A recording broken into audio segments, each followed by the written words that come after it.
नमस्कार दोस्तों, मैं हूँ कीर्ति और आपके सामने प्रस्तुत है जीत आपकी पुस्तक, जो कि शिव खेड़ा जी ने लिखी है। उसका चैप्टर नंबर 11, नैतिक मूल्य और दूरंदेशी, सही काम सही वजह के लिए करना। जॉन एफ कैनेडी के अनुसार अब हम पर बीती बातों के लिए किसी पर इल्ज़ाम लगाने की नहीं, बल्कि भविष्य के लिए काम करने का ढंग तय करने की जिम्मेदारी है। जब एक बच्चे का जन्म होता है तो खुशियाँ कौन मनाता है? माँ बाप, रिश्तेदार और दोस्त। लेकिन रोता कौन है? वह बच्चा। लेकिन जब हम इस दुनिया से जाते हैं तब इसका उल्टा होना चाहिए। हमें खुशी और संतुष्टि होनी चाहिए कि हमने दुनिया को जैसा पाया था उससे बेहतर छोड़कर जा रहे हैं। दुनिया को रोने दें कि उसने एक ऐसी अच्छी आत्मा को खो दिया जिसके जाने से दुनिया थोड़ी करीब हो गई। हिंदू फिलॉसफी का मानना है कि जब अच्छे इंसान इस दुनिया से जाते हैं तो वे मरते नहीं, उनका नाम उनके अच्छे कामों की वजह से सदा अमर रहता है। याद कीजिए, आपने ऐसे किसी आदमी की प्रशंसा आखिरी बार कब सुनी थी? जब लोग इनकी प्रशंसा करते हैं तो आमतौर पर उस व्यक्ति द्वारा जीवन में किए गए छोटे से छोटे दयालुता भरे कामों की चर्चा कर रहे होते हैं। दयालुता भरे छोटे छोटे काम अनदेखे नहीं रहते हैं। वास्तव में किसी व्यक्ति के गुजरने के बाद इन कामों का महत्व और गहराई से महसूस किया जाता है। तभी लोग महसूस करते हैं कि गुजरने वाले के छोटे छोटे काम याद करने वालों और दूसरों के लिए कितने महत्वपूर्ण थे। कॉल्विन कूलिस के अनुसार आज तक कोई इंसान इसलिए सम्मानित नहीं हुआ कि उसने दुनिया से क्या लिया, लेकिन इसलिए ज़रूर हुआ कि उसने क्या दिया। हम अपने जीवन मूल्यों को किस तरह परखते हैं? हम अपने नैतिक मूल्यों को कैसे परखते हैं? महात्मा गांधी के अनुसार 7 महापाप ये हैं: बिना मेहनत किए दौलत कमाना, सद्विवेक रहित आनंद, चरित्र रहित ज्ञान, नैतिकता रहित व्यापार, मानवता रहित विज्ञान, त्याग रहित धर्म, सिद्धांत रहित राजनीति। इनमें से हर विकृति मूल्यहीनता दर्शाती है। हम अपने जीवन मूल्यों को किस तरह परखते हैं? मेरे ख्याल से इसकी 2 ही कसौटियाँ हैं। सबसे ऊंची कसौटी ममा टेस्ट कहलाती है। हम कुछ भी कर रहे हों, घर या बाहर, अकेले में या किसी के साथ, अगर मूल्यों का सवाल हो तो खुद से पूछें।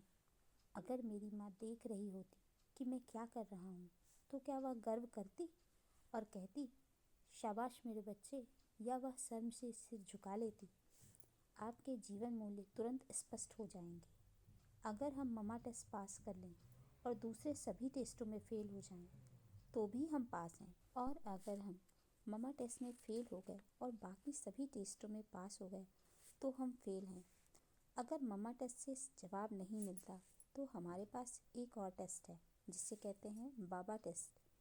हम कुछ भी कर रहे हों, घर या बाहर, अकेले में या किसी के साथ, अगर मूल्यों का सवाल हो तो खुद से पूछें, अगर मेरे बच्चे मुझे यह काम करता हुआ देखें तो क्या मैं चाहूँगा कि वह इसे देखें या मैं शर्मिंदा होऊंगा? एक बार फिर शंका के बादल जल्दी ही छट जाएंगे और आपको अपना जवाब मिल जाएगा। अगर ये दोनों टेस्ट किसी इंसान के जीवन मूल्यों को नहीं परख पाते, तब वह इंसान इंसान नहीं है। हमारे जीवन मूल्य कैसे बदलते हैं? लगातार संपर्क में आने से जो असहनीय है वह भी स्वीकार करने लायक हो जाता है और फिर हम उसमें उलझ जाते हैं। जब हम इन असह्य चीज़ों को स्वीकार करने लगते हैं तो इन्हें उचित बताने लगते हैं। समय बदल रहा है। हम युवा पीढ़ी में नैतिक मूल्यों में गिरावट की बात करते हैं। अफसोस जाहिर करते हुए हम कहते हैं कि उनका आखिरकार क्या होगा, लेकिन उन पर उंगली उठाने से पहले आइए देखें कि दोष किसका है। हमें यह याद रखना चाहिए कि नैतिक मूल्य, अच्छी आदतें और सद्गुण पैदाइशी नहीं होते, वे सीखे जाते हैं। अगर हम आने वाली पीढ़ियों पर सकारात्मक असर डालना चाहते हैं तो हमें अपनी प्राथमिकताएं सही ढंग से निर्धारित करनी चाहिए। हम जीविका के लिए क्या करते हैं और हम जीविका के साथ क्या करते हैं में अंतर। पैसा हर काम की कीमत नहीं होता। माँ बाप बच्चों की परवरिश इस उम्मीद से नहीं करते कि बदले में उन्हें पैसा मिलेगा। बहुत से लोगों के पास काफ़ी पैसा है मगर वे फिर भी गरीब हैं। हमारा लक्ष्य होना चाहिए कि हमारे पास पैसे भी हों और हम मानसिक स्तर पर अमीर भी हों। हम लोगों की ज़िंदगी का सबसे दुर्भाग्यपूर्ण पहलू यह है कि कई लोग पैसा बिना कमाए ही हासिल करना चाहते हैं। हेलन कीलर के अनुसार दुनिया की सबसे अच्छी और सबसे सुंदर चीज़ों को न तो देखा और न ही छुआ ही जा सकता है, उसे दिल से महसूस किया जाना चाहिए। मेहनत इंसान को पैसों की कीमत सिखाती है, इसलिए यह बहुत ज़रूरी है कि माँ बाप अपने बच्चों को यह बात सिखाएं। मुझे युवा पीढ़ी के बारे में सोचकर बहुत दुख होता है कि वह मूल्यों को सीखे बिना दौलत विरासत में पा लेते हैं। सही शिक्षा और निर्देशन न मिलने की वजह से वे हर चीज़ को पैसे से तोलते हैं।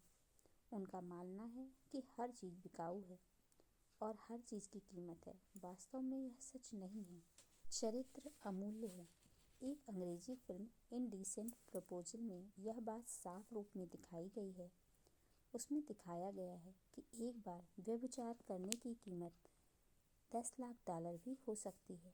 लोग रातों रात सफल होना चाहते हैं, चाहे उन्हें अपनी आत्मा को ही क्यों न बेचना पड़े। लेकिन फिर भी बात नहीं बनती। ऐसा इसलिए है कि सच्चे जीवन मूल्य अमूल्य होते हैं। जैसे ही मूल्यों की कोई कीमत लग जाती है तो वे अपनी कीमत खो बैठते हैं। कोई भी फायदा उस नुकसान की भरपाई नहीं कर सकता। पैसे का होना और उससे खरीदी गई चीज़ों का होना ठीक है, मगर पैसे कमाने के दौरान हम उन चीज़ों को नहीं खोना चाहते जो अनमोल हैं, जिसे पैसा नहीं खरीद सकता। पैसा हमेशा अक्ल की बात नहीं बोलता है। हम अक्सर लोगों को यह कहते हुए सुनते हैं कि हर आदमी की एक कीमत होती है। जो लोग ऐसी बातें करते हैं वे वास्तव में खुद बिकाऊ होते हैं।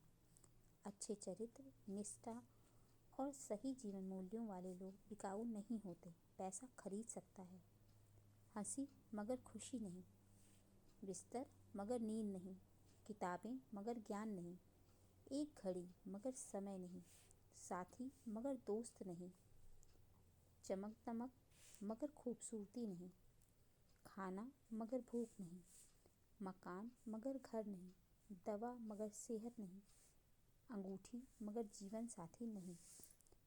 जीवन में दो तरह के दुख होते हैं। पहला, हम जो चाहते हैं वह न मिलना।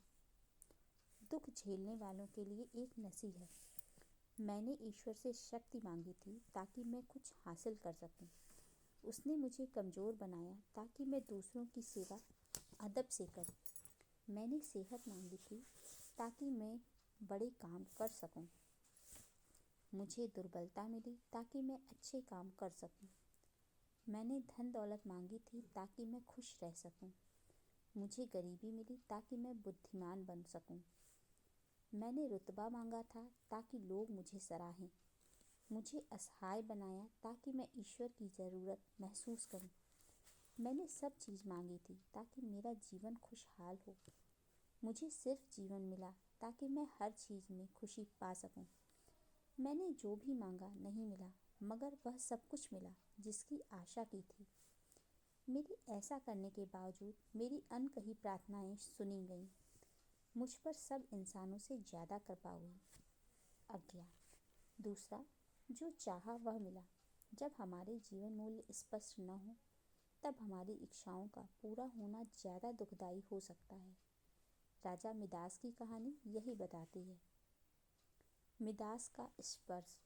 हम सभी लालची राजा मिदास की कहानी जानते हैं। उसके पास सोने की कमी नहीं थी, लेकिन सोना जितना बढ़ता है वह और अधिक सोना चाहता। उसने सोने को खजाने में जमा कर लिया था और हर रोज़ उसे गिना करता था। एक दिन जब वह सोना गिन रहा था तो एक अजनबी कहीं से आया और बोला, तुम मुझसे ऐसा कोई भी वरदान मांग सकते हो जो तुम्हें दुनिया में सबसे ज़्यादा खुशी दे।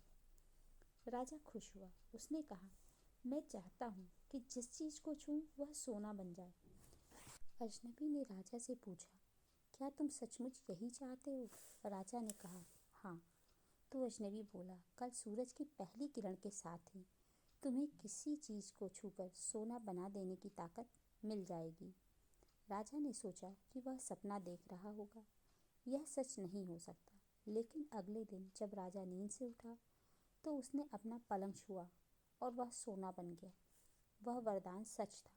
राजा ने जिस चीज़ को भी छुआ वह सोना बन गई। उसने खिड़की के बाहर देखा और अपनी नन्ही बच्ची को खेलते पाया। उसने अपनी बिटिया को यह अजूबा दिखाना चाहा और सोचा कि वह खुश होगी। लेकिन बगीचे में जाने से पहले उसने एक किताब पढ़ने की सोची। उसने जैसे ही उसे छुआ वह सोने की बन गई। वह किताब को न पढ़ सका। फिर वह नाश्ता करने बैठा। जैसे ही उसने फलों और पानी के गिलास को छुआ वे भी सोने के बन गए। उसकी भूख बढ़ने लगी और वह खुद से बोला, मैं सोने को खा और पी नहीं सकता। ठीक उसी समय उसकी बेटी दौड़ती हुई वहाँ आई और उसने उसे बाहों में भर लिया। वह सोने की मूर्ति बन गई। अब राजा के चेहरे से खुशी गायब हो गई। राजा सिर पकड़कर रोने लगा। वह वरदान देने वाला अजनबी फिर आया और उसने राजा से पूछा कि क्या वह हर चीज़ को सोना बना देने की अपनी ताकत से खुश है। राजा ने बताया, वह दुनिया सबसे दुखी इंसान है। राजा ने उसे सारी बात बताई। अजनबी ने पूछा, अब तुम क्या पसंद करोगे, अपना भोजन और अपनी प्यारी बिटिया, या सोने के ढेर और बिटिया की सोने की मूर्ति। राजा ने गिड़गिड़ाकर माफ़ी मांगी और कहा, मैं अपना सारा सोना छोड़ दूंगा। मेहरबानी करके मेरी बेटी मुझे लौटा दो, क्योंकि उसके बिना मेरी हर चीज़ मूल्यहीन हो गई है। अजनबी ने राजा से कहा, तुम पहले से बुद्धिमान हो गए हो। और उसने अपने वरदान को वापस ले लिया। राजा को अपनी बेटी फिर से मिल गई और उसे एक ऐसी सीख मिली जिसे वह जिंदगी भर नहीं भुला सका। इस कहानी से क्या शिक्षा मिलती है? पहला, घटिया या विकृत जीवन मूल्यों से दुख ही मिलता है। दूसरा, कई बार इच्छा का पूरा होना न पूरा होने से बड़ा दुख बन जाता है। तीसरा, फुटबॉल के खेल में तो खिलाड़ी बदले जा सकते हैं, पर जिंदगी के खेल में न तो खिलाड़ी बदले जा सकते हैं और ना ही खेल दोबारा खेला जा सकता है। शायद हमें अपने दुखों से मुक्ति पाने का मौका दोबारा न मिल सके। आप कैसे याद किया जाना पसंद करेंगे? करीब 100 साल पहले एक आदमी ने सुबह के अखबार में जब अपना नाम उठावनी वाले कॉलम में देखा तो वह हैरान रह गया। अखबार वालों ने गलतफहमी की वजह से उसका नाम छाप दिया था। उसे पढ़कर वह पहले तो हक्का बक्का रह गया, क्या मैं जिंदा हूँ या नहीं। थोड़ा संभलने पर उसके मन में विचार आया कि देखूं लोगों ने मेरे बारे में क्या कहा है। उसके बारे में लिखा गया था, डायनामाइट का बादशाह मर गया और वह मौत का सौदागर था। इस व्यक्ति ने डायनामाइट की खोज की थी। अखबार में अपने लिए इस्तेमाल किए गए मौत का सौदागर विशेषण को पढ़कर उसने खुद से सवाल किया, क्या मुझे इसी तरह याद किया जाएगा। उसने फैसला किया कि वह हरगिज नहीं चाहेगा कि लोग उसे इस तरह याद करें। उस दिन से उसने शांति के लिए काम करना शुरू कर दिया। उसका नाम था अल्फ्रेड नोबल और आज उसे नोबेल पुरस्कार के लिए याद किया जाता है। जिस प्रकार अल्फ्रेड नोबेल ने अपने जीवन मूल्यों को दोबारा व्याख्यायित किया, वैसे ही हमें भी अपनी बीती जिंदगी को देख समझकर अपने जीवन मूल्यों की नई व्याख्या करनी चाहिए। दुनिया के लिए आपकी विरासत क्या होगी? आप किस तरह याद किया जाना चाहेंगे? क्या आपके बारे में लोग अच्छी बातें कहेंगे? क्या आपको प्यार और इज्जत के साथ याद किया जाएगा? क्या कोई आपके न होने की कमी महसूस करेगा? छोटी छोटी बातें बड़ा फर्क डालती हैं। एक आदमी सुबह को समुद्र के किनारे टहल रहा था। उसने देखा कि लहरों के साथ सैकड़ों स्टार मछलियाँ तट पर आ जाती हैं। जब लहरें पीछे जाती हैं तो मछलियाँ किनारे पर ही रह जाती हैं और धूप से मर जाती हैं। लहरें उसी समय लौटी थीं और स्टार मछलियाँ अभी भी जीवित थीं। वह आदमी कुछ कदम आगे बढ़ा। उसने एक मछली उठाई और पानी में फेंक दी। वह ऐसा बार बार करता रहा। उस आदमी के ठीक पीछे एक और आदमी था जो यह समझ नहीं पा रहा था कि वह क्या कर रहा है। वह उसके पास आया और पूछा, तुम क्या कर रहे हो? यहाँ तो सैकड़ों स्टार मछलियाँ हैं, तुम कितनों को बचा सकोगे? तुम्हारे ऐसा करने से क्या फ़र्क पड़ेगा? उस आदमी ने कोई जवाब नहीं दिया। 2 कदम आगे बढ़कर उसने एक और मछली को उठाकर पानी में फेंक दिया और बोला, इससे इस एक मछली को तो फ़र्क पड़ता है। हम कौन सा फ़र्क डाल रहे हैं, बड़ा या छोटा, इससे कोई फ़र्क नहीं पड़ता। अगर सब लोग थोड़ा थोड़ा फ़र्क लाएं तो बहुत बड़ा फ़र्क पड़ेगा। क्या आपका जीवन बचाने लायक है? एक लड़का नदी में डूब रहा था। वह मदद के लिए चिल्लाया। एक आदमी जो उधर से गुजर रहा था नदी में कूद पड़ा और उसने लड़के को बचा लिया। जब वह आदमी जाने लगा तो बच्चे ने कहा, धन्यवाद। उस आदमी ने पूछा, किस लिए? लड़के ने जवाब दिया, मेरी ज़िंदगी बचाने के लिए। उस आदमी ने लड़के की आंखों में देखा और कहा, बेटा, जब तुम बड़े हो जाओ तो इस बात को साबित करना कि तुम्हारी ज़िंदगी बचाने लायक थी। यह सोचने का समय है, यह सचेत होने का समय है। आत्मसंतुष्टि के बिना सफलता व्यर्थ है। यदि जीवन का कोई अर्थ और उद्देश्य न हो तो आप कितना भी सम्मान, पैसा और शिक्षा हासिल कर लें, आपको ज़िंदगी में खालीपन और उदासी ही महसूस होगी। सेहत, पैसा, परिवार, समाज और जीवन मूल्यों के बारे में अपनी व्यक्तिगत सफलता की फिलॉसफी बनाने से ही सफलता की शुरुआत होती है। अगर हमारी ज़िंदगी में सफलता की साफ फिलॉसफी न हो तो ख्याली पुलाव ही हमारे मार्गदर्शक बन जाएंगे। अगर हमारे पास सफलता की कोई फिलॉसफी नहीं है तो हमने अनजाने में असफलता की फिलॉसफी को अपना लिया है। वचनबद्धता हमारे जीवन मूल्यों का एक बेहद ज़रूरी हिस्सा है। वचनबद्धता जब हमारे जीवन मूल्य साफ होते हैं तो फैसला लेना और वचन निभाना आसान हो जाता है। उदाहरण के तौर पर, आप दुश्मनों को अपने देश के राज बेचकर अपने देश के प्रति वचनबद्धता नहीं निभा सकते। अपने दोस्त के राज दूसरों को बताकर दोस्ती बरकरार नहीं रख सकते। बरसक कम काम करके आप अपनी नौकरी या काम के प्रति वचनबद्धता नहीं दिखा सकते। वचनबद्धता पूरा न करने का नतीजा बेईमान व्यवहार होता है। कोई रिश्ता, चाहे वह व्यक्तिगत हो या व्यावसायिक, अगर ऐसी बातों के बावजूद कायम रहे तो मुझे हैरानी होगी। मैं कोशिश करूँगा मगर मैं वचनबद्धता नहीं दे सकता। मैं इसे कर लूँगा मगर मेरे भरोसे मत रहना। अगर हो सका तो मैं आऊँगा मगर कम ही आशा रखना। जब तक तुम कामयाब हो मैं तुम्हारे साथ रहूँगा। जब तक तुम्हारी सेहत अच्छी है मैं तुम्हारे साथ रहूँगा। जब तक मुझे कुछ और अच्छा नहीं मिल जाता मैं तुम्हारे साथ रहूँगा। अगर ये रिश्ते एक दूसरे पर भरोसा नहीं कर सकते तो मुझे समझ में नहीं आता कि दुनिया का काम कैसे चलेगा।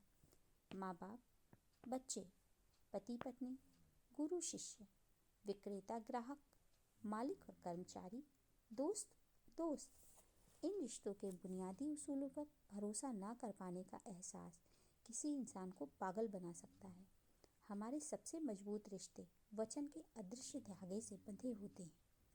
इन दिनों वादों को तोड़ना कोई बड़ी बात नहीं मानी जाती है, लेकिन वचनबद्धता के बिना सभी रिश्ते खटाई में पड़ जाते हैं। वचनबद्धता की कमी रिश्तों में दरार डाल देती है और असुरक्षा बढ़ाती है। वचनबद्धता न होने पर लोग समझ नहीं पाते कि उनके आपसी रिश्तों में कितनी गहराई है। वचनबद्धता में ये बातें शामिल हैं। पहला, भरोसा। दूसरा, विश्वसनीयता। तीसरा, निश्चितता। चौथा, निरंतरता। पांचवा, परवाह करना। छठा, दूसरों की भावनाओं का एहसास। सातवां, कर्तव्य का भाव। आठवां, ईमानदारी। नवां, चरित्र। 10वां, निष्ठा। 11वां, वफादारी। अगर इनमें एक भी चीज़ की कमी हो तो वचनबद्धता में कमजोरी आ जाती है। जब कोई व्यक्ति किसी को वचन देता है तो वह वास्तव में कहता है, तुम मुझ पर हर हाल में भरोसा कर सकते हो और जब भी तुम्हें मेरी ज़रूरत होगी मैं तुम्हारे साथ होऊंगा। बिना किसी शर्त के दिया गया वचन कहता है, अनिश्चित भविष्य में मैं ही निश्चित हूँ। भविष्य को कौन सी चीज़ें अनिश्चित बना सकती हैं? आपकी ज़िंदगी और हालात में बदलाव, बाहरी हालात में बदलाव। अनिश्चितता के बावजूद वचनबद्धता कहती है, तुम मुझ पर भरोसा कर सकते हो। वचन देने वाला इंसान बहुत कुछ कुर्बान करने को तैयार रहता है। किस लिए? जवाब साफ है, इसके इनाम बहुत कीमती हो सकते हैं। वचनबद्धता कहती है, मैं त्याग करने को तैयार हूँ क्योंकि मुझे तुम्हारी परवाह है। मैं भरोसेमंद व्यक्ति हूँ, तुम मुझ पर विश्वास कर सकते हो। मैं तुम्हें धोखा नहीं दूंगा। तकलीफ़ों के बावजूद मैं तुम्हारे साथ रहूँगा। अच्छे या बुरे समय में मैं तुम्हारा साथ नहीं छोड़ूंगा। वचनबद्धता उस कानूनी कॉन्ट्रैक्ट की तरह नहीं होती जिसे पूरा करना ही पड़ता है। इसकी बुनियादी कागज के टुकड़ों पर किया गया दस्तखत नहीं, बल्कि चरित्र, निष्ठा और दूसरे मनोभावों का एहसास है। वचन देने का मतलब यह नहीं है कि और कोई रास्ता न बचने पर ही इसे निभाया जाए। इसका मतलब है बहुत से रास्ते होने पर भी अपने वचन पर डटे रहना। ऊपर लिखे गुणों के बिना कोई भी इंसान दूसरों के साथ देर तक वचन नहीं निभा सकता। वचनबद्धता कायम रखने के फायदे क्या हैं? यह लाती है निश्चितता, सुरक्षा, व्यक्तिगत विकास, व्यक्ति और समुदाय के बीच अटूट रिश्ता, टिकाऊ व्यक्तिगत और व्यावसायिक रिश्ते। चोर उचक्कों और गुंडे मवालियों को भी ईमानदारी से साथ वचन निभाने वालों की तलाश रहती है। वचनबद्धता उलझाव भरे विशाल जंगल में एक व्यवस्थित भूखंड की तरह है। यह असुरक्षित संसार में सुरक्षा कवच की तरह है। वचन पूरा करने के लिए की गई मेहनत वाजिब भी है और मूल्यवान भी। वचनबद्धता का मतलब है दूसरे की ज़रूरतों के लिए अपनी इच्छाओं का त्याग करना। याद रखें और गांठ बांध लें कि ज़रूरतें इच्छाओं से ज़्यादा गहरी या मजबूत होती हैं। वचनबद्धता रिश्तों को जोड़ने वाली गोंद की तरह है। वचन निभाने का मतलब है अपने सुखों को त्याग कर दुख को इच्छापूर्वक स्वीकार करना। मिसाल के तौर पर, पहला, दोस्ती में वचन निभाने का मतलब है विश्वसनीयता कायम रखना। दूसरा, ग्राहकों के प्रति वचन निभाने का मतलब है अच्छी सेवा देना। तीसरा, वैवाहिक जीवन के प्रति वचनबद्धता का मतलब है वफादार होना। चौथा, शिष्टता के प्रति वचनबद्धता का मतलब है अशिष्टता से दूर रहना। पांचवा, देशभक्ति के प्रति वचनबद्धता का मतलब है त्याग करना। छठा, नौकरी के प्रति वचनबद्धता का मतलब है निष्ठावान होना। सातवां, समुदाय के प्रति वचनबद्धता का मतलब है जिम्मेदार होना।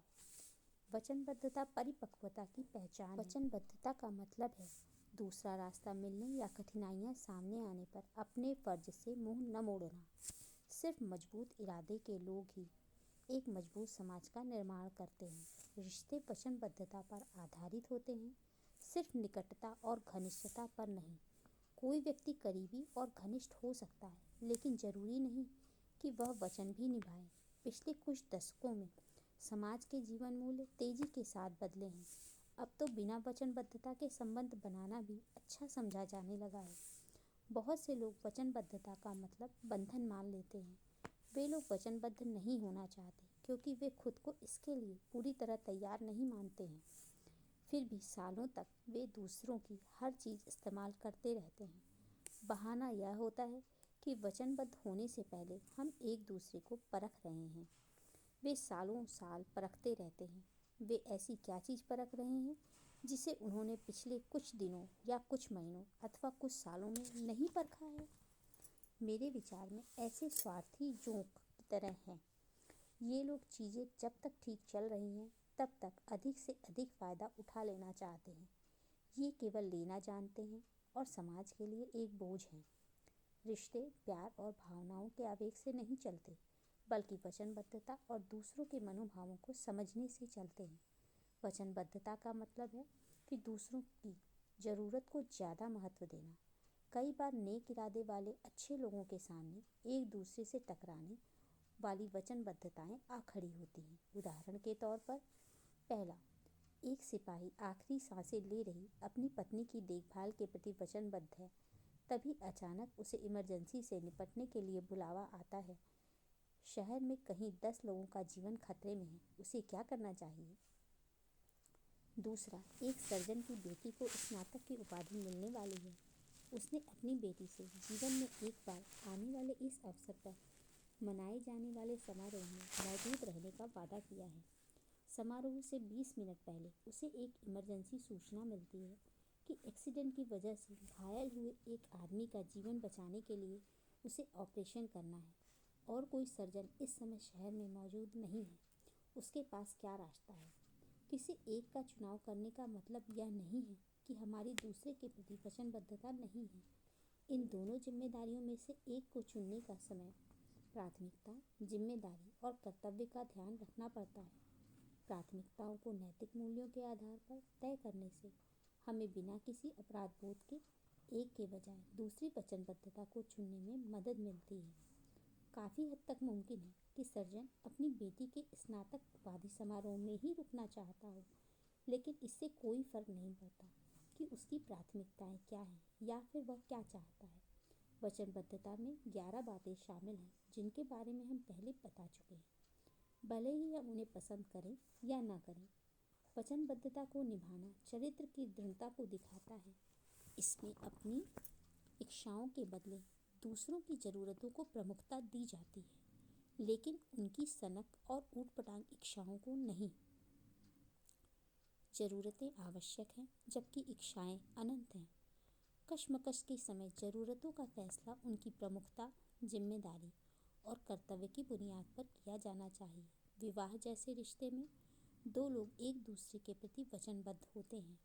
मान लीजिए अगर शादी के 1 साल बाद ही पति और पत्नी में से किसी एक को कैंसर हो जाए, तो क्या दूसरे को ऐसा महसूस करना चाहिए कि उसके साथ छल हुआ है, उसका कुछ छीन लिया गया है?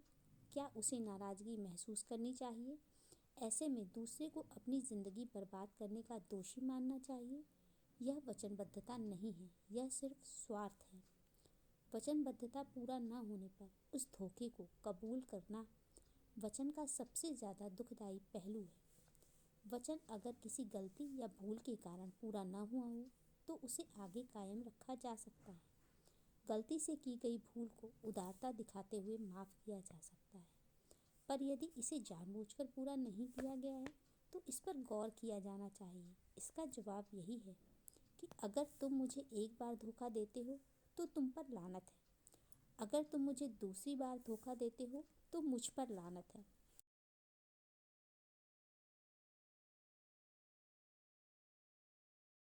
उदारता न दिखाई जाए तो वचन शायद ही पूरे हो पाते हैं।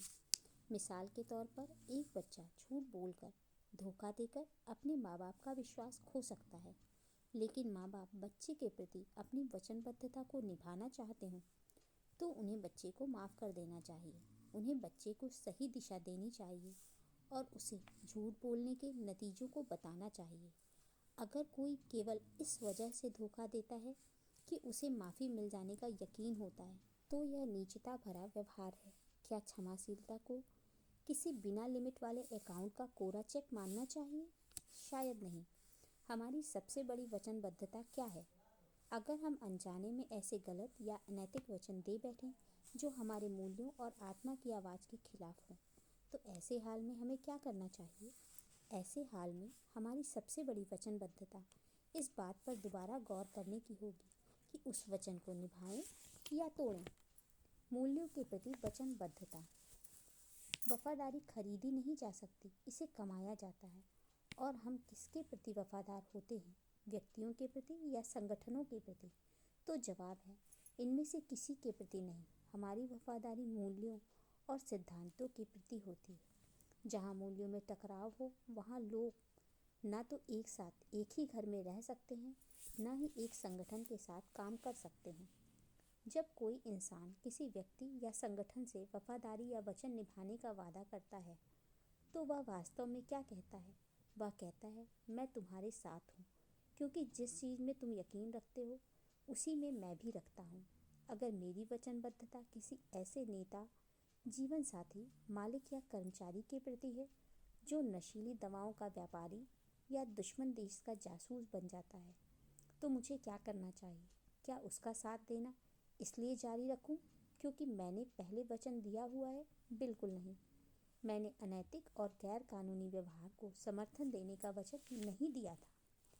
वचन न निभाने का नतीजा होता है परिवार का टूटना, अधूरी जिंदगी, लावारिस बच्चे, व्यापार में नुकसान, कमज़ोर रिश्ते, अकेलापन, भारी तनाव, मायूसी, शर्मिंदगी। वचन दें और उस पर कायम रहें। नैतिकता। गलत फैसले और बुरी जिंदगी के लिए खराब हालात को दोषी नहीं ठहराया जा सकता। नैतिक मूल्य और सिद्धांत सिर्फ अच्छे दिनों के लिए नहीं बने हैं, बल्कि वे बुरे दिनों से भी बचाते हैं। वे किसी देश के कानून की तरह हैं, जिनकी ज़रूरत जब नागरिक अच्छे हों तब तो पड़ती ही है, मगर उससे भी ज़्यादा उनकी ज़रूरत बुरे लोगों से बचाव करने के लिए पड़ती है। हर चुनाव सिद्धांत आधारित चुनाव नहीं होता। मिसाल के तौर पर कैसे कपड़े खरीदें या कैसा टीवी खरीदें यह व्यक्तिगत चुनाव है, जो इस पर निर्भर करता है कि हमारे लिए क्या ठीक है। इन कामों में नैतिकता या अनैतिकता का सवाल नहीं उठता। व्यक्तिगत चुनाव मन की पसंद पर आधारित होता है, न कि ठोस यथार्थ पर।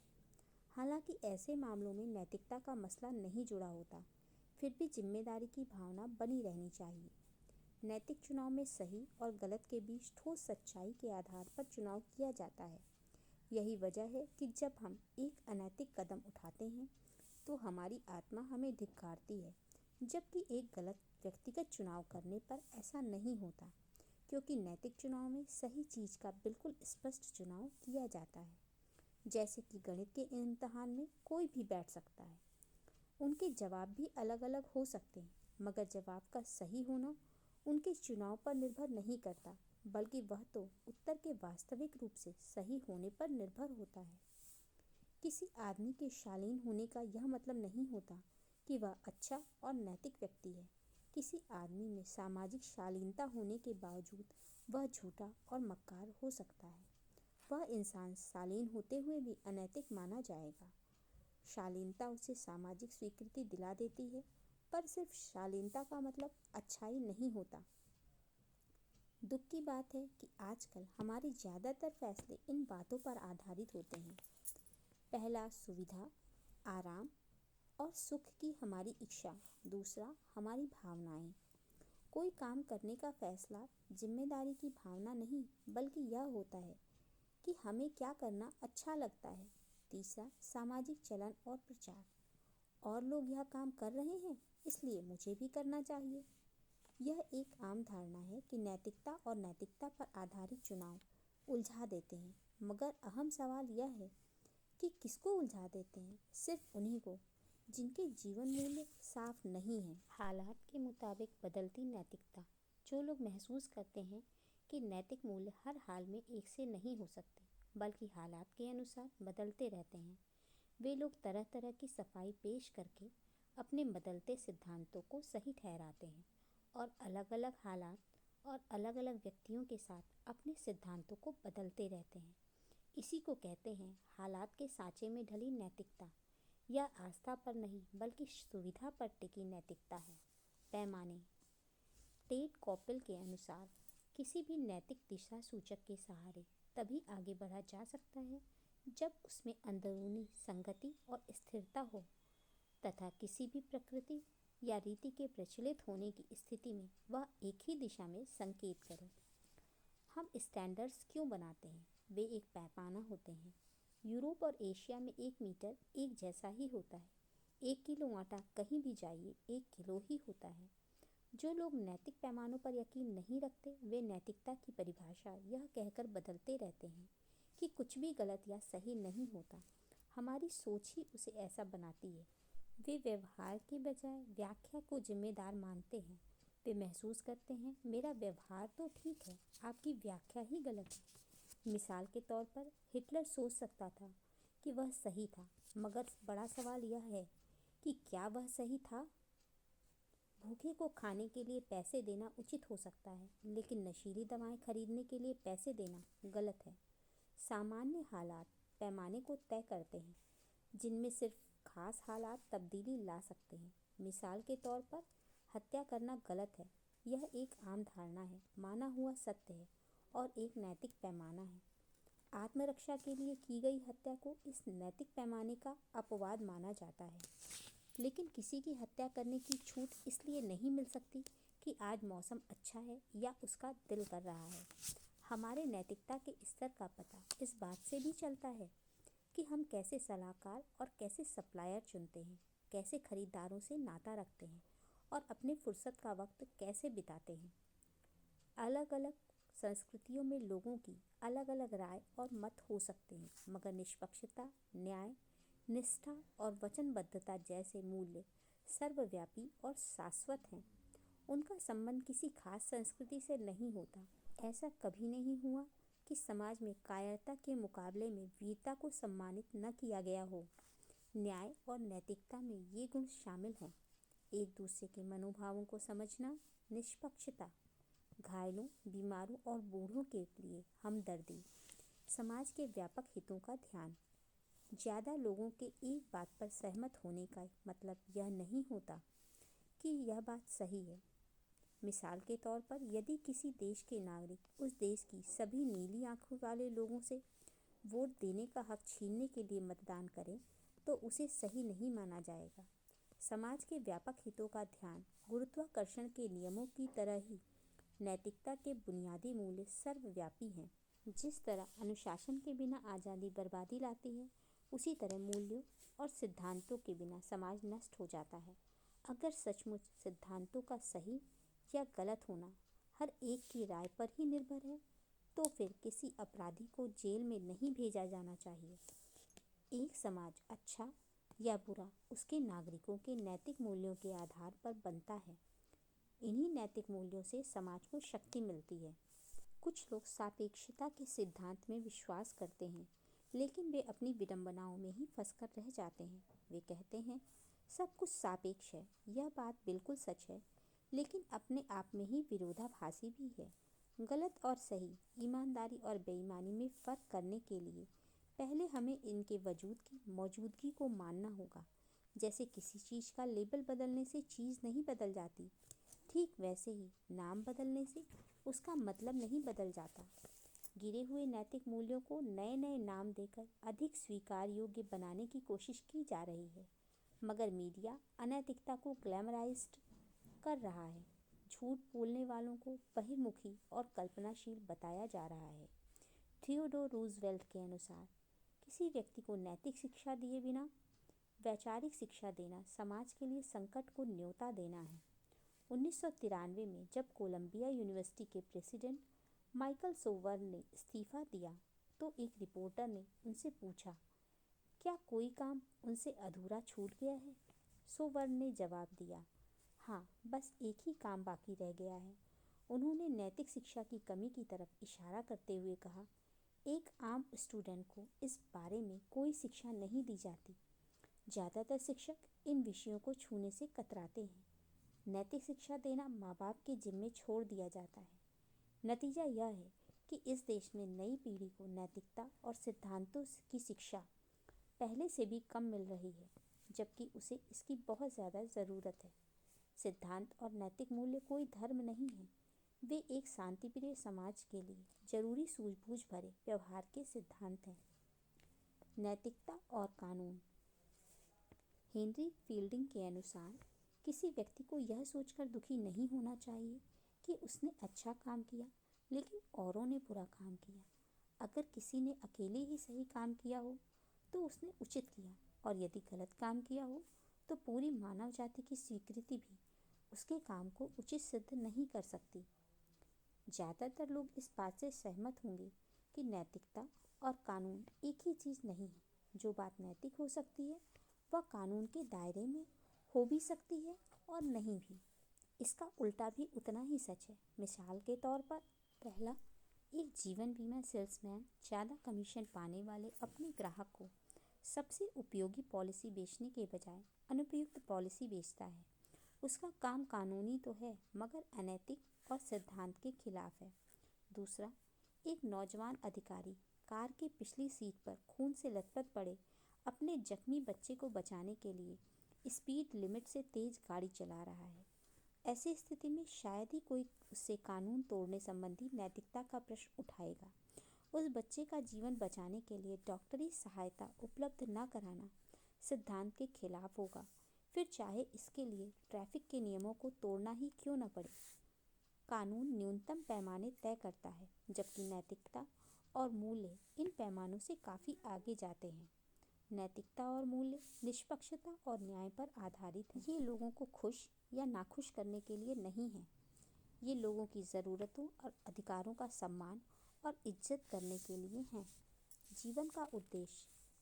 इच्छाएं कई तरह की होती हैं। सफल होने की इच्छा, अपनी खुशी की कीमत पर भी अपना कर्तव्य निभाने की इच्छा, मकसद पाने की इच्छा, जीवन को अर्थ देने वाली किसी चीज़ के लिए मर मिटने की इच्छा। अपनी आत्मा को बेचकर सारी दुनिया हासिल कर भी ले तो उसका क्या फ़ायदा है। एक उद्देश्यहीन जीवन जीते जी मरने के समान है। आपका उद्देश्य क्या है? क्या आपके पास कोई उद्देश्य है भी? उद्देश्य लगन पैदा करता है। एक उद्देश्य पाइए या बनाइए और फिर उसे लगातार लगन एवं दृढ़ता से पूरा कीजिए।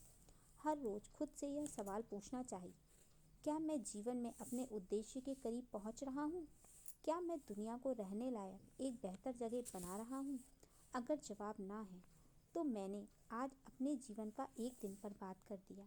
जिंदगी हमें उसी हिसाब से देती है जिस हिसाब से हम उसे देते हैं। हम जीवन में अपने उद्देश्य जितनी जल्दी ढूंढ लें उतना ही अच्छा है। ऐसा लगता है कि जीवन में उद्देश्य खोजने की अनंत तलाश ही सबसे बड़ी चुनौती है। यह सिर्फ व्यक्ति के साथ ही नहीं बल्कि हमारे परिवारों, संगठनों और देश के साथ भी होता है। एक बार हमारा उद्देश्य और नैतिक मूल्य साफ हो जाएं, तो व्यक्तिगत फायदों और सामाजिक जिम्मेदारियों के बीच के संघर्ष में एक नैतिक संतुलन आ जाता है। हम जागरूक हो जाते हैं कि हमें कब दृढ़ता से खड़े होना है। तब हम फौरन फ़ायदा हासिल करने के लिए गलत फैसले करने के बजाय दूर के फ़ायदे की सोचकर सही फैसले करने लगते हैं। समझदारी और परिपक्वता से भरे मुद्दों के बारे में बेहतर समझ पैदा होती है। महात्मा गांधी के अनुसार, पढ़ो ऐसे कि जैसे तुम्हें सदा जीना है, जियो ऐसे जैसे तुम्हें कल ही दुनिया से चले जाना है। जेनेट कोल स्पेलमैन कॉलेज के अनुसार, दूसरों की मदद किए बिना हम अपनी मदद नहीं कर सकते। दूसरों को फ़ायदा पहुंचाए बिना हम खुद को फ़ायदा नहीं पहुंचा सकते। दूसरों को खुशहाली दिलाए बगैर हम खुद खुशहाल नहीं हो सकते। जेनेट कोल ने एक बार कहा, मुझे ऐसा व्यक्ति दिखाओ जो साधारण स्तर से संतुष्ट हो, तो मैं तुम्हें ऐसा व्यक्ति दिखाऊंगी जिसकी किस्मत में असफल होना लिखा है। जिंदगी तमाशबीनों का खेल नहीं है। हम चुपचाप बैठकर कुछ होते हुए नहीं देख सकते। जिंदगी को सार्थक बनाने के लिए एक उद्देश्य को खोजना और उसे पाने की कोशिश करना ज़रूरी है। उद्देश्य के साथ जीना। हम सभी धरती पर एक उद्देश्य के साथ भेजे गए हैं। हम इस विशाल तस्वीर का एक हिस्सा हैं, लेकिन बहुत कम लोग ही जीवन में अपने उद्देश्य को खोज या पहचान पाते हैं।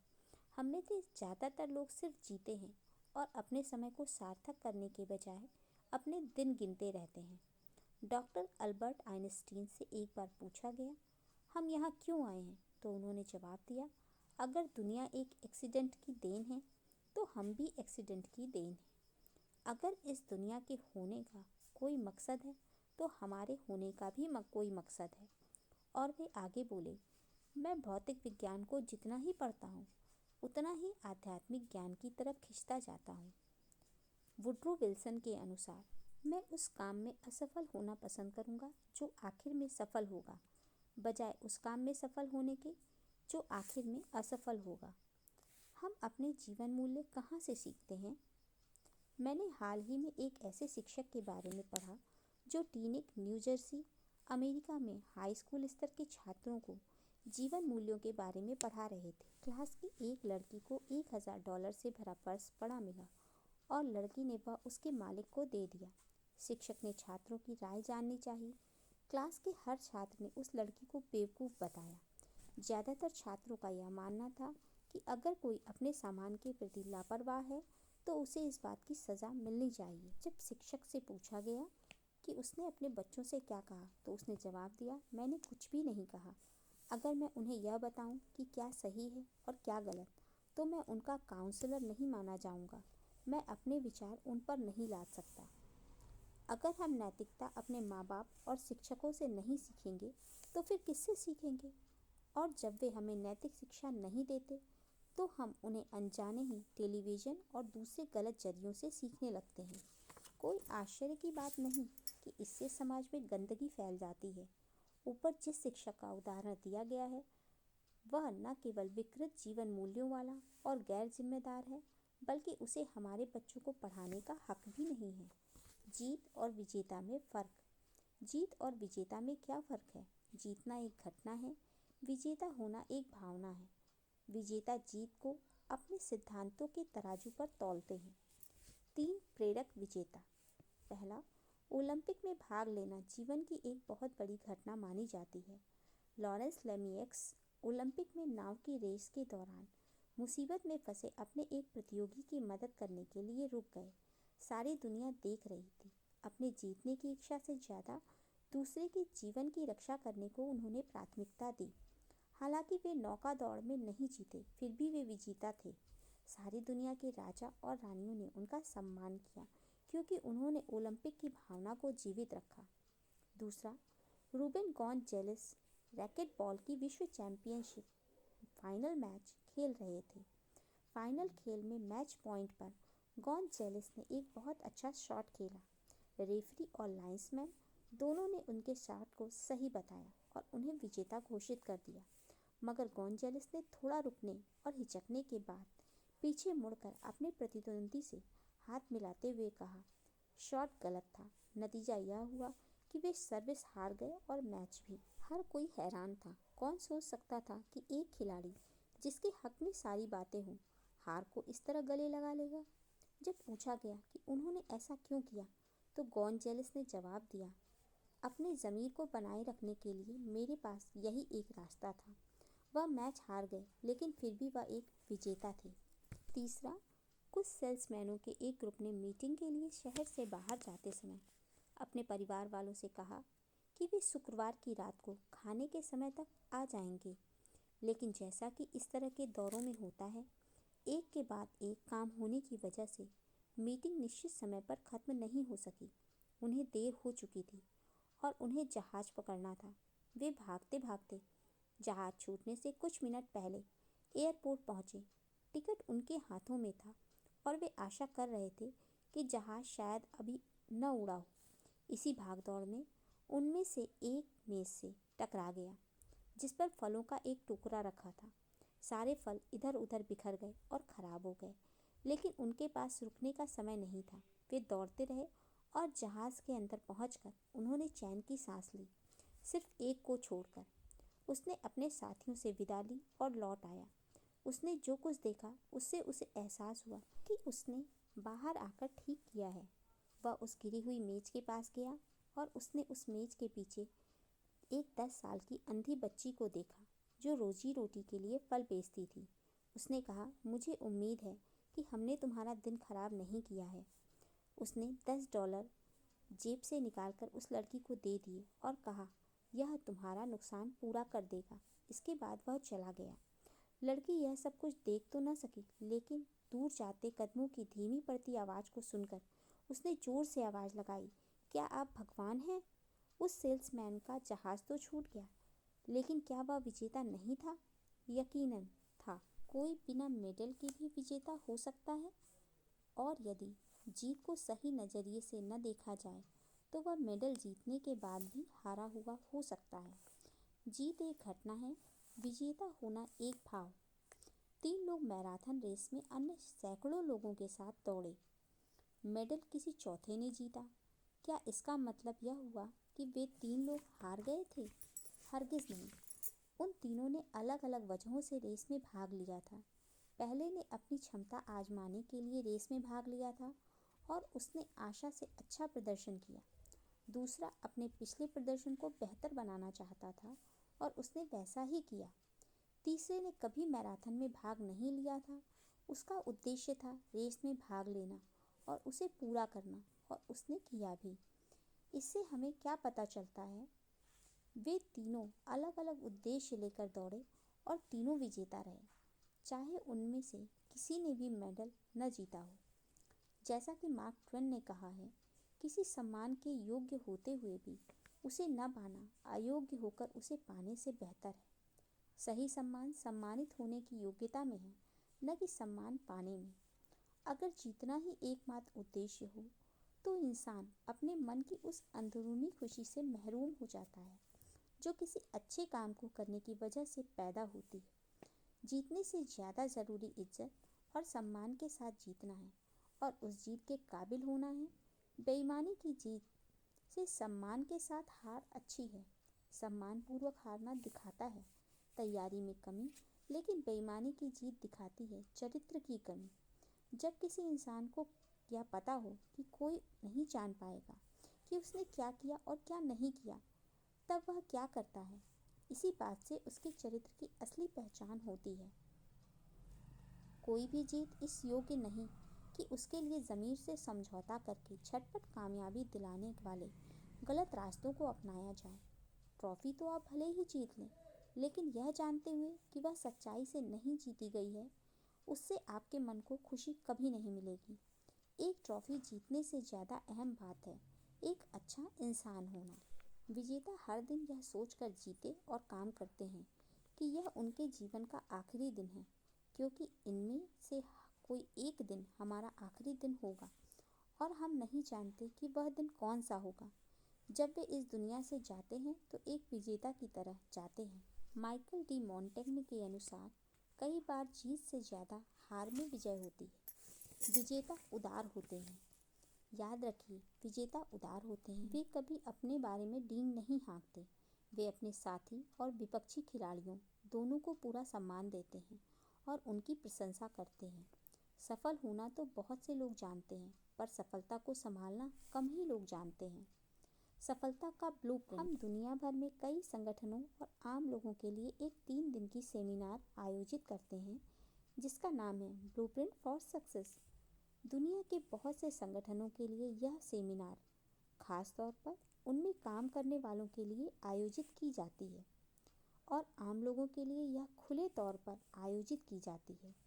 यह इस सिद्धांत पर आधारित होती है, जीतने वाले अलग काम नहीं करते, वे हर काम अलग ढंग से करते हैं। यह सिद्धांत इस सोच के जवाब में आया, जीत ही सब कुछ है। इस बाद वाली फिलॉसफी को मानने वाले की निष्ठा पर मुझे शक होता है। यह किलर इंस्टिंक्ट का गलत मतलब देती है। अगर आप किसी राह चलते इंसान से पूछें किलर इंस्टिंक्ट का मतलब क्या है, तो ज़्यादातर लोग यही जवाब देंगे, जैसे भी हो आपको जीतना है, रास्ता चाहे टेढ़ा हो या सीधा। यह किलर इंस्टिंक्ट नहीं बल्कि पूरी बेईमानी है। एक अच्छे खिलाड़ी के लिए किलर इंस्टिंक्ट का मतलब है, पहला, आप 100% नहीं बल्कि 200% मेहनत और कोशिश करें। दूसरा, जीत के लिए विपक्षी की गलती का फ़ायदा उठाएं। विपक्षी की गलती का फ़ायदा न उठाना मूर्खता है, लेकिन जीत के लिए खेल के नियमों को तोड़ना, उल्लंघन करना किलर इंस्टिंक्ट नहीं, सरासर बेईमानी है। गलत ढंग से हासिल की गई जीत थोड़े समय की सफलता तो दे सकती है, मगर मन की संतुष्टि नहीं। सच्चाई यह है कि ज़िंदगी प्रतियोगिता है और हम सभी को इसमें भाग लेना है। वास्तव में प्रतियोगिता भाग लेने वालों को और बेहतर बनाती है। इसमें कोई शक नहीं कि उद्देश्य तो जीतना होता है, मगर यह जीत ईमानदारी, उदारता, स्पष्टता और खेल के नियमों के अनुसार हासिल की जानी चाहिए। विजेता कदमों के निशान छोड़ जाते हैं। महान लोग अपनी पहचान पीछे छोड़ जाते हैं। विजेता इस बात को महसूस करते हैं कि कोई अकेला ही कामयाबी हासिल नहीं कर सकता। हालांकि चैंपियनों को मेडल मिलते हैं, लेकिन वे जानते हैं कि उनकी सफलता के पीछे बहुत सारे लोगों का हाथ है, जिनके बिना यह सब कुछ संभव नहीं हो पाता। इनमें शामिल होते हैं शिक्षक, माँ बाप, कोच, प्रशंसक और उनके सलाहकार। जिन लोगों ने कामयाबी हासिल करने में हमारी मदद की है, हम उनका कर्ज पूरी तरह कभी नहीं चुका सकते। उनके प्रति थोड़ा सा आभार केवल आने वाली पीढ़ी की मदद करके जताया जा सकता है। विजेता के पास अपना आभार जताने का एक ही रास्ता है कि वह आने वाली पीढ़ियों का सही मार्गदर्शन करें। यह कविता इस बात को साफ तौर पर जाहिर कर देती है। विल एलन ड्रमगुले के अनुसार, रास्ता बनाने वाला एक बुजुर्ग जो एक सुनसान सड़क पर जा रहा था। शाम होते होते ठंडा और ठिठुरता पहुंचा, एक लंबे, गहरे और चौड़े दर्रे के करीब, जिसके अंदर तेज पानी बह रहा था। बुजुर्ग ने शाम के धुंधलके में उसे पार किया। पानी की धारा से उसे कोई डर नहीं लगा, मगर वह पीछे मुड़ा। सुरक्षित पार कर जाने के बाद और उन लहरों के आर पार एक पुल बनाया। ओ बुजुर्ग, एक साथी यात्री ने उसे पुकारा, तुम इसे बनाने में बेकार मेहनत कर रहे हो। तुम्हारी यात्रा दिन के ढलते ही खत्म हो जाएगी और फिर तुम कभी इस रास्ते से नहीं गुजरोगे। तुमने इस चौड़े और गहरे दर्रे को पार कर लिया है, तुम इस धारा पर पुल क्यों बना रहे हो? उस बुजुर्ग ने अपने सिर को उठाकर कहा, प्यारे दोस्त, जिस रास्ते से मैं आया हूँ उस रास्ते में मेरे पीछे आ रहा है एक नौजवान जिसे यहीं से गुजरना है। यह दर्रा जो मेरे लिए मुश्किल रहा है, उस सजीले नौजवान के लिए एक बड़ा खतरा हो सकता है। उसे भी शाम के धुंधलके में उसे पार करना होगा। मेरे दोस्त, मैं यह पुल उस नौजवान के लिए बना रहा हूँ। सुकरात ने प्लेटो को शिक्षा दी, प्लेटो ने अरस्तु को पढ़ाया, अरस्तु सिकंदर महान के शिक्षक बने। ज्ञान अगर एक से दूसरे को हासिल न हुआ होता तो वह मर चुका होता।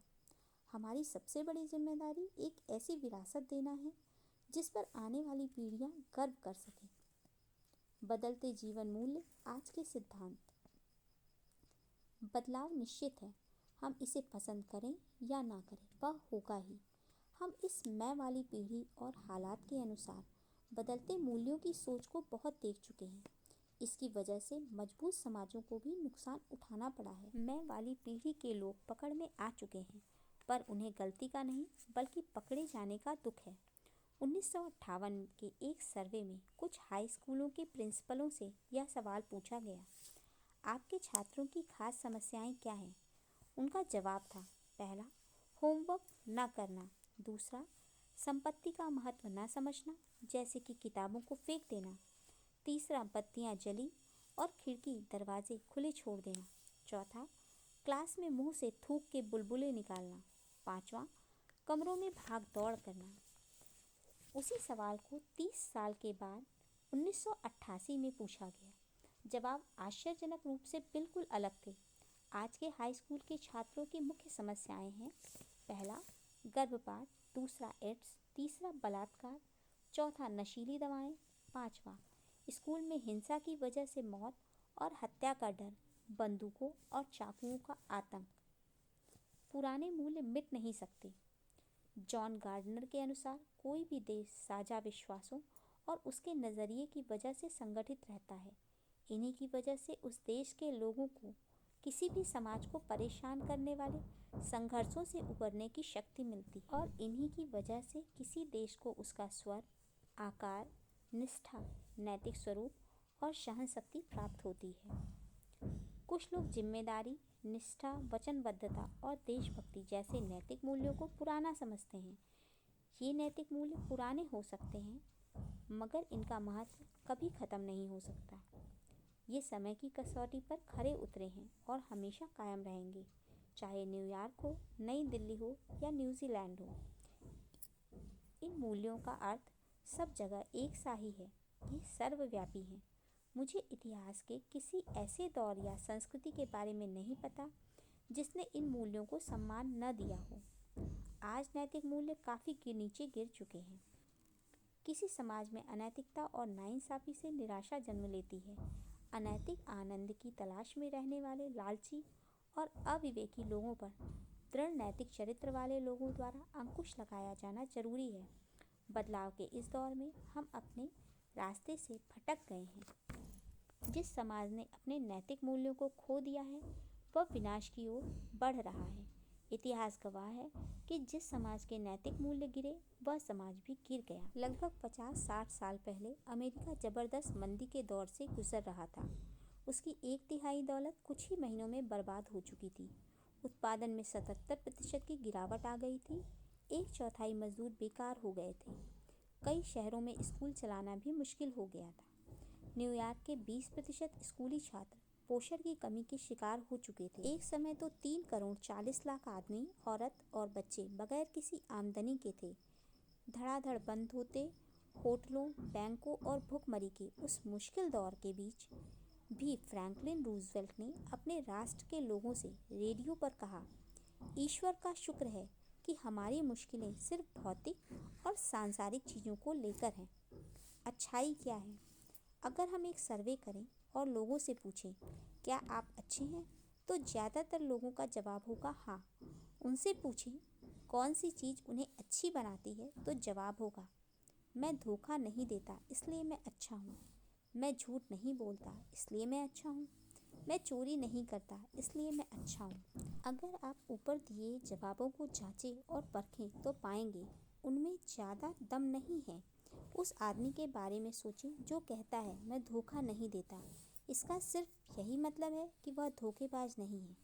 और वे लोग जो कहते हैं हम झूठ नहीं बोलते और चोरी नहीं करते, इसका मतलब सिर्फ यही है कि वे झूठे और चोर नहीं हैं। मगर इतनी सी बात से वे अच्छे नहीं बन जाते हैं। एक इंसान अच्छा तब बनता है जब वह वास्तव में अच्छे काम करता है, न कि तब जब वह गलत काम नहीं करता। नैतिक मूल्यों वाला व्यक्ति वही होगा जिसमें निष्पक्षता, दया, साहस, निष्ठा, दूसरों के भाव समझने की क्षमता, विनम्रता, तहजीब और वफादारी जैसे गुण होंगे।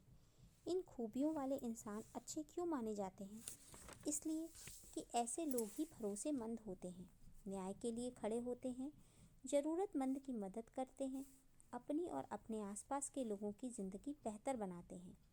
अच्छाई को हर रूप में पहचानने के लिए खास पैमानों और मानदंडों की ज़रूरत पड़ती है। ये मानदंड नैतिक, कानूनी या दोनों ही तरह के हो सकते हैं। नैतिक मानदंड गलत और सही और इन दोनों के बीच के धुंधलके भरे क्षेत्र के बारे में हमारी समझ को साफ करते हैं। वे बताते हैं कि क्या सही है और क्या ज़्यादा सही है, क्या बुरा है और क्या ज़्यादा बुरा है, हमारी नैतिकता का स्तर कितना ऊंचा है। अगर हालात ऐसे हों तो आप क्या करेंगे? पहला, आपको मालूम है कि आपके घर और रेलवे स्टेशन के बीच का किराया 64 रुपये है। आप पहले भी इतना ही दे चुके हैं और आप जानते हैं कि यही सही किराया है, मगर इस बार टैक्सी ड्राइवर केवल 32 रुपये मांग रहा है। अब आप क्या करेंगे? दूसरा, आप किसी होटल में खाना खा रहे हैं और आपने 4 चीज़ें मंगवाई हैं। बैरा चारों चीज़ें लाया, मगर गलती से उसने 3 ही चीज़ों का बिल बनाया। आप क्या करेंगे?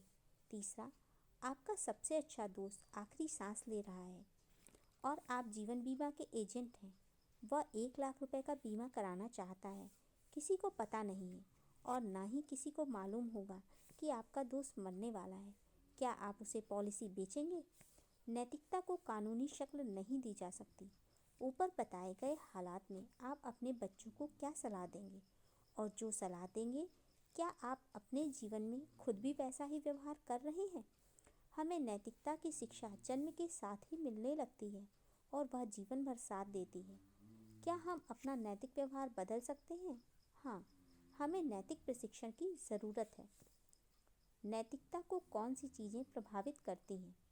लालच, डर, दबाव। किसी अनैतिक काम को यह कहकर उचित नहीं ठहराया जा सकता कि उसे दबाव में किया गया है। इस बात को ध्यान में रखना चाहिए कि निष्पक्ष व्यवहार का मतलब समानता का व्यवहार नहीं होता। व्यापार में नैतिकता। नैतिकता और अनैतिकता का असर हर व्यवसाय में झलकता है। लालची डॉक्टर बिना ज़रूरत के जांच और सर्जरी करते हैं। वकील सच को तोड़ते मरोड़ते हैं। माँ बाप और बच्चे दोनों सफ़ेद झूठ बोलते हैं। अकाउंटेंट और सेक्रेटरी अक्सर गलत रिपोर्ट बनाते हैं। जब हम अपने आसपास के लोगों को धोखा देते हैं तो सबसे बढ़कर हम खुद को धोखा देते हैं। दरअसल उस समय हम खुद धोखा खाने की तैयारी कर रहे होते हैं। इसके अलावा हम जब दूसरों को धोखा देते हैं तो सोचने लगते हैं कि दूसरे भी हमें धोखा देंगे। नतीजे के तौर पर हमारा नज़रिया शुबहे से भरा और निराशावादी हो जाता है। समृद्धि और खुशहाली जिम्मेदारी लाती है। हम नैतिक और सामाजिक मूल्यों को नष्ट करके उद्योग धंधों और देश के बुनियादी ढांचे का निर्माण नहीं कर सकते। नैतिक नियमों को न मानने के नतीजे भी वैसे ही होते हैं जैसे कि कानूनी नियमों को न मानने के होते हैं। कुछ लोग कभी भी नैतिकता का पालन करने वाले नहीं बनेंगे। वे सोचते हैं कि उन्होंने आसान रास्ता चुना है, मगर सच तो यह है कि यह रास्ता कठिन है। ग्राहकों को उचित सेवा न देकर क्या आप खुद का सामना कर पाएंगे? क्या अपने बच्चों के सामने इस बात की डींग हाँक कर आपको गर्व होगा? क्या आप अच्छा महसूस कर पाएंगे? अगर आप ऐसा नहीं कर सकते तो आपका व्यवहार अनैतिक है। स्वाभिमान और हास्य प्रियता आपको सही रास्ते पर बनाए रख सकते हैं। निष्कर्ष, लोग श्रेष्ठता का स्तर क्यों नहीं हासिल कर पाते? इसका सबसे बड़ा कारण दूरअंदेशी की कमी है। हमें अपनी नज़र मुमकिन कामों से भी आगे ले जानी चाहिए। आज हम जो कुछ भी देखते हैं वास्तविकता बनने से पहले वह एक सपना ही था। जिंदगी को उत्साह, सही दिशा और सही उद्देश्य के साथ जिएं। क्या आपका कोई सपना है? अगर है तो क्या है? क्या आपकी जिंदगी का हर दिन आपको अपने उद्देश्य के नज़दीक ले जा रहा है? नाकामयाब लोगों की बातों पर ध्यान मत दीजिए। वे आपको सफलता पाने के बारे में गलत सलाह देंगे। सलाह लेनी ही हो तो कामयाब लोगों से लीजिए। एक प्राचीन कहावत के अनुसार, जहाँ दूरंदेशी 1 साल के लिए हो तो फूल लगाइए, जहाँ दूरंदेशी 10 साल के लिए हो तो पेड़ लगाइए, जहाँ दूरंदेशी अनंत काल के लिए हो तो लोगों का विकास कीजिए। याद रखिए, जीतने वाले कोई अलग काम नहीं करते, वे हर काम को अलग ढंग से करते हैं। शिव खेड़ा। कार्य योजना।